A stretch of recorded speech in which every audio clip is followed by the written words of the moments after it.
What's the meaning of contrite?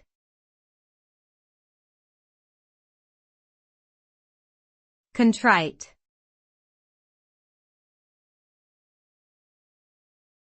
Contrite.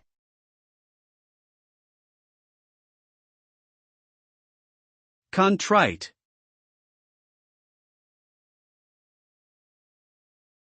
Contrite.